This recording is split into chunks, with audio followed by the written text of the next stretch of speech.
आप सबका एक बार फिर से स्वागत है आपके अपने चैनल पर। आइए आज एक ऐसे व्यक्ति के बारे में चर्चा करते हैं जिसने अपने बचपन से कठिनाइयों का सामना किया। तो आइए शुरू करते हैं। सेडियो माने एक फुटबॉलर है। इनका जीवन बहुत ही तकलीफ में गुजरा था। साडियो माने का जन्म 10 अप्रैल 1992 को सेनेगल के एक छोटे से गांव में हुआ था। साडियो माने ऐसे फटे जूते पहनकर फुटबॉल की प्रैक्टिस करते थे जिसे पहनकर आप चल भी नहीं पाएंगे। इन्हें फुटबॉल की दुनिया का जादूगर भी कहा जाता है। साडियो माने बायर्न म्यूनिख के डिफेंडर हैं और सेनेगल की नेशनल टीम के कप्तान भी हैं। इनका बचपन इतना तकलीफ भरा था कि आप सोच भी नहीं सकते। अफ्रीका के सेनेगल देश के एक छोटे से गांव में इनका जन्म हुआ था। यह एक ऐसा गांव है जहां कोई भी सुविधा नहीं है। ये गांव तरक्की में दुनिया से बहुत पीछे है। साडियो माने का परिवार इतना गरीब था कि उनके पास खाना खाने के भी पैसे नहीं होते थे। उनकी हालत इतनी खराब थी कि साडियो माने कभी कभी मिट्टी खाकर अपनी भूख मिटाते थे। इस बात से आप अंदाजा लगा सकते हैं कि साडियो माने कितने गरीब थे। साडियो माने को फुटबॉल बहुत पसंद था। फुटबॉल उन्हें अपनी जान से भी प्यारा था। लेकिन इस गरीब बच्चे को कौन ट्रेनिंग देता, इसलिए साडियो माने ने खुद को ही अपना कोच बना लिया था और फुटबॉल की ट्रेनिंग शुरू कर दी थी। उन्होंने उस वक्त अपने आप से कहा था कि आज मेरा वक्त नहीं है, लेकिन कल मैं अपने दम पर अपना वक्त लाऊंगा और मेरा गांव, मेरा देश ही नहीं, ये सारी दुनिया मुझे मेरे नाम से पहचानेगी।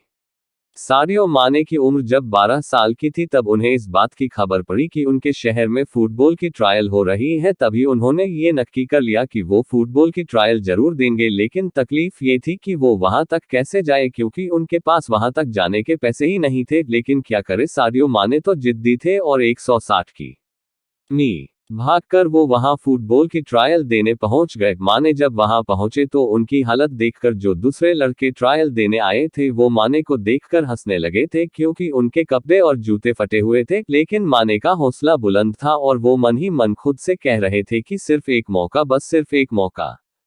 साडियो माने को देखकर कोच ने उनसे कहा कि तुम फुटबॉल कैसे खेलोगे, तुम्हारे जूते तो फटे हुए हैं और दूसरों को देखो वो कैसे तैयारी करके आए हैं। कोच की इस बात पर साडियो ने कहा कि सिर्फ 2 मिनट दे दो, आपको मालूम पड़ जाएगा कि कौन तैयारी करके आया है। कोच ने साडियो को ट्रायल देने की अनुमति दे दी और सिर्फ 2 ही मिनट में साडियो ने कोच को ये यकीन दिला दिया कि फुटबॉल खेलना किसे कहते हैं। कोच ने साडियो से कहा कि फुटबॉल के लिए ये जुनून तेरे में हमेशा रहा तो लोग मुझे एक दिन तेरे नाम से जानेंगे। कोच की यह बात सुनकर साडियो बहुत खुश हो गए। माने जल्दी घर पहुंचकर ये बात अपने पिता को बताना चाहते थे, लेकिन जब वो घर पहुंचे तो उन्होंने देखा कि हार्ट अटैक की वजह से उनके पिता की मृत्यु हो गई है। उनके गांव में कहीं अस्पताल ही नहीं था कि उनके पिता को इलाज के लिए वहां ले जाते और ना ही उनके पास इलाज के पैसे थे। साडियो माने के पिता उनको पूरा सपोर्ट करते थे, लेकिन अब वो भी नहीं थे। लेकिन अब माने पहले से भी ज्यादा मेहनत करने लगे थे। माने का टैलेंट देखकर फ्रांस के